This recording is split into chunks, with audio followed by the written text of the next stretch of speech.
네, 여러분 반갑습니다.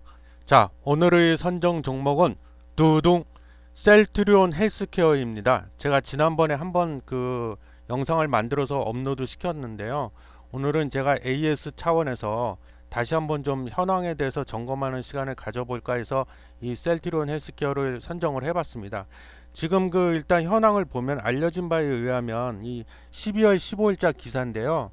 아산병원 코로나19 환자에게 투여 임상 이상은 별개로 진행 중. 그래서 연내 조건부 허가 신청 예정 뭐 이렇게 일단 그 타이틀이 붙었어요. 그래서 셀트리온이 개발한 코로나19 항체 치료제 CT-P559가 치료 목적의 승인을 받았다고 하네요. 그래서 해당 치료제는 서울 아산병원 내 코로나19 환자에게 투여될 예정이다. 그래서 이거는 치료 목적으로 승인을 받았다고 해요. 그래서 치료 목적 사용은 임상 시험 중인 의약품을 생명이 위급하거나 대체 치료 수단이 없는 응급 환자에 요런데 이런 환자들의 한정에서만 사용할 수 있도록 쓸 수 있도록 식약처가 이제 승인 허락을 한 건데요.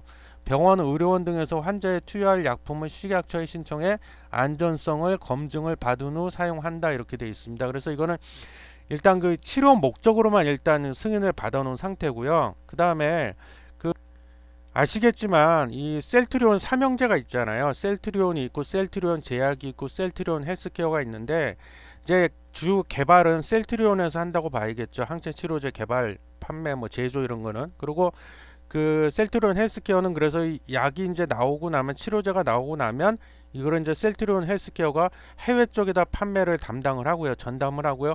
국내 판매는 아시겠지만 셀트리온 제약이 전담하는 그런 구조로 되어 있습니다. 그래서 셀트리온 헬스케어와 셀트리온 제약, 셀트리온 이 삼형제는 같이 간다고 봐야겠죠. 한 몸이라고 봐야겠죠. 그래서 관건은 셀트리온 헬스케어 주가 앞으로 어떻게 될 거냐 관건은 이 셀트리온에서 만들고 있는 항체 치료제가 어떻게 이제 그 진행이 되느냐 그게 관건이겠죠. 거기에 달려 있다고 해도 과언이 아닐 겁니다. 그래서 먼저 그럼 항체 치료제가 뭔지 항체 치료제 뭐 그러는데 그게 뭔지 정확히 좀 이 시간을 빌려서 제가 짤막하게라도 좀 설명을 드릴게요. 우리가 개념부터 알아야 되지 않겠습니까, 여러분? 그래서 말씀드리고자 하는데 이건 백신이 아니에요. 아시겠지만 치료제입니다. 그래서 이미 코로나19 바이러스에 감염된 환자를 대상으로 치료 목적으로 사용되는 약이다, 의약품이다. 그래서 항체 치료제 개념이 강하고요. 그럼 항체 치료제가 뭐냐?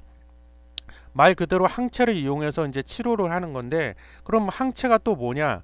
어떤 특정 물질에 반응하는 그런 물질을 항체라고 본다고 보시면 돼요. 그래서 중화항체라고도 부르는데 여기 제가 좀 그림을 준비해 봤습니다. 그림을 준비해 봤는데 일단 이게 보시면은 첫 번째 그림을 보시면 이게 이제 코로나19 바이러스를 크게 확대해서 본 건데 일단 동그란 모양을 하고 있어요. 마치 볼링공처럼 생겼죠. 여기에 이제 돌기가 막 나와 있어요.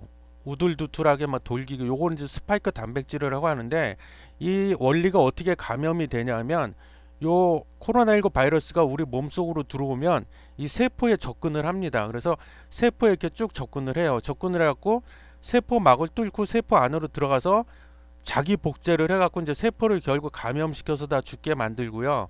그렇게 되고 나면은 이제 세포가 그렇게 해서 감염이 되고 나면 이 세포 바깥으로 수없이 자기 복제된 그런 코로나19 바이러스들이 밖으로 빠져나옵니다. 그래서 그 옆에 있는 또 다른 세포로 또 들어가서 침투를 해서 또 자기 복제를 해갖고 감염을 시키는데 관건은 뭐냐면은요, 이 코로나19 바이러스가 세포를 어떻게 뚫고 들어가느냐 그게 관건인데 기본 원리는 다음과 같습니다. 여기 보시면 그림을 또 하나가 있는데 보시면 이 돌기가 이 세포막과 그 접촉을 합니다. 그래서 세포막에 있는 수용체와 결합을 하는데 그래서 그러니까 그러니까 잠겨 있던 세포를 마치 열쇠로 이렇게 열어 가지고 뚫고 들어가는 원리예요. 그래서 보시면은 이렇게 여기 스파이크 단백질이라고 나와 있잖아요. 그리고 세포막에는 ACE2라는 수용체가 있는데 이 스파이크 단백질과 이 수용체가 서로 결합을 해서 그럼 이제 세포막이 열리면서 세포 안으로 침투를 하는데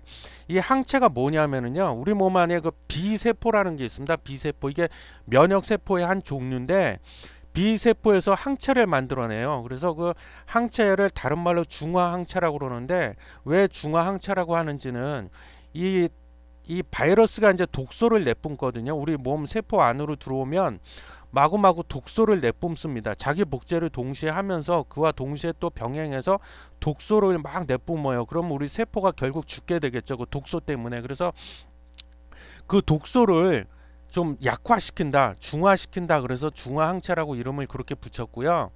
이 기본 원리는 그래서 B세포가 이 코로나19 바이러스를 발견을 해서 아, 이놈이 나쁜 놈이네. 그렇게 이제 판단을 하고 나면 B세포가 왜 나와? B세포가 항체를 마구마구 만들어냅니다. 그럼 항체가 이 그림 보시는 것처럼 이 코로나19 바이러스 표면에 우툴두툴하게 나와 있는 스파이크 단백질에 막 들러붙어요.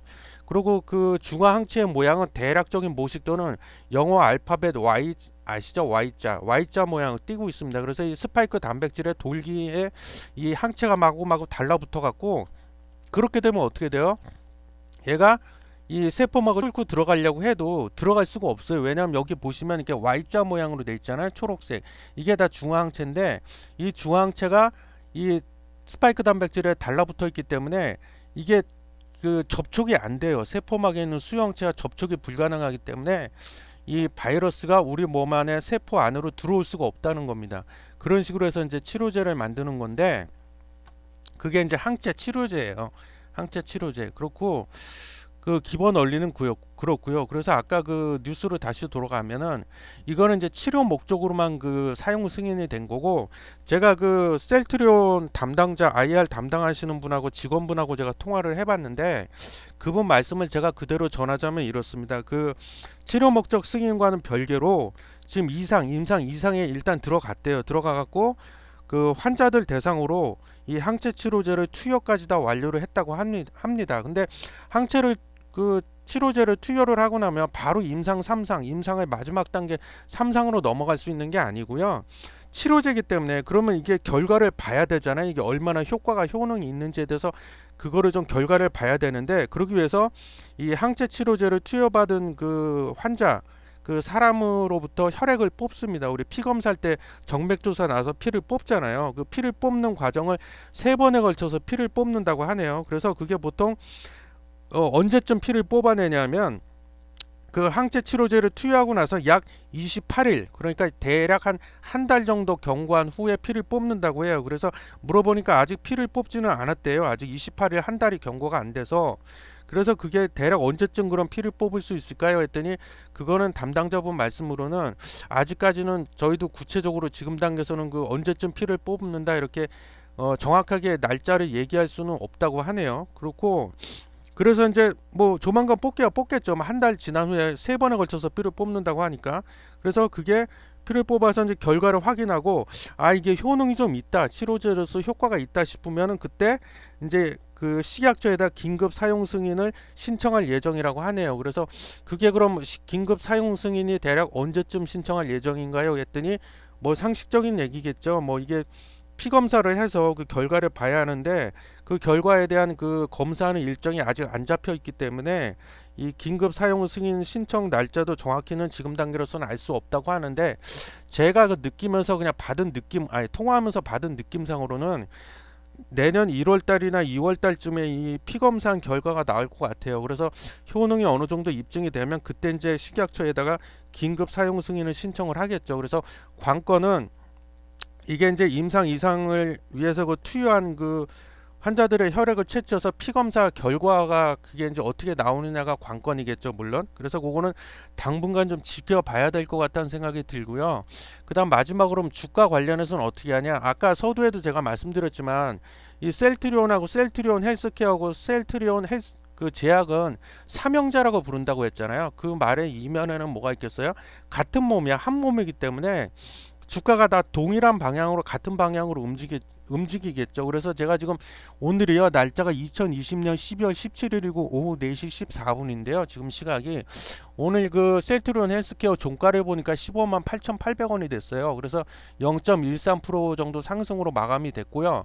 차트상으로 봤을 때는 아직 절대 무너지지 않았습니다. 그래서 뭐 완전한 정배열 아름답다고까지 할 수는 없지만 지난 시간에 말씀드린 것처럼 그래서 그래도 차트는 절대 무너지지가 않았고 이게 지금 그 이때가 언제입니까? 2020년 12월 7일, 8일 그때 정점을 찍고 나서 지금 약간 조정이 나오면서 옆으로 기고 있어요. 기간 횡보가 나오고 있는데 이거는 당연하겠죠. 아직 뚜렷한 그 임상 이상에 대한 결과가 아직 안 나왔기 때문에 지금 두고 보는 지켜보는 입장인 것 같아요. 그래서 이런 모습의 차트가 그려지는 것이라고 저는 판단을 하고, 그다음에 그 셀트리온 차트를 볼까요? 그러면 제가 세 가지가 한 몸이라고 그랬잖아요. 그래서 셀트리온 또 차트를 보면은 셀트리온은 지금 약간 이것도 조정이 나오고 있어요. 같이 가고 있잖아요. 이것도 조정이 나오고 있고, 지금 마지막으로 막내 우리 막둥이 셀트리온 제약을 또 보면은 차트 모양을 확인을 해보면 셀트리온 제약도 뭐 보나 마나겠죠. 뭐 같은 모양을 그리고 있을 겁니다. 그래서 아니나 다를까 했더니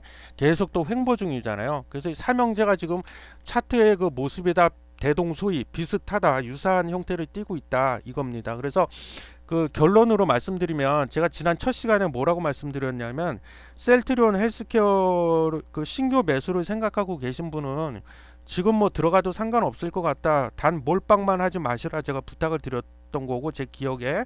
그리고 갖고 계신 보유하고 계신 분은 그냥 일단 당분간 계속 보유하시라 이렇게 말씀드렸는데, 제가 그 의견 그대로 그냥 유지를 하겠습니다.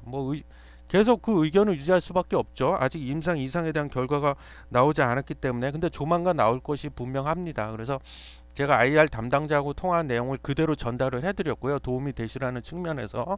그래서 일단 그 셀트리온 헬스케어, 셀트리온 제약, 셀트리온 다 마찬가지입니다. 그냥 제가 뭉뚱그려서 매수 및 매도 관련 의견을 내자면, 신규 매수 생각하고 계신 분은 지난번과 동일하게 뭐 사셔도 좋을 것 같다. 다만 몰빵을 하지 마시라. 아직 임상 이상 결과가 안 나왔기 때문에 혹시 모르니까. 그리고 보유하고 계신 분 세 종목 모두 다 그냥 보유 의견 그대로 유지하도록 하겠습니다. 그래서 오늘 셀트리온 헬스케어에 대해서 짤막하게 그 현황에 대해서 AS 차원에서 좀 영상을 만들어서 말씀을 드려봤습니다. 일단 많은 참고와 도움이 되시길 바라고요. 오늘 그 시청해 주셔서 대단히 감사합니다.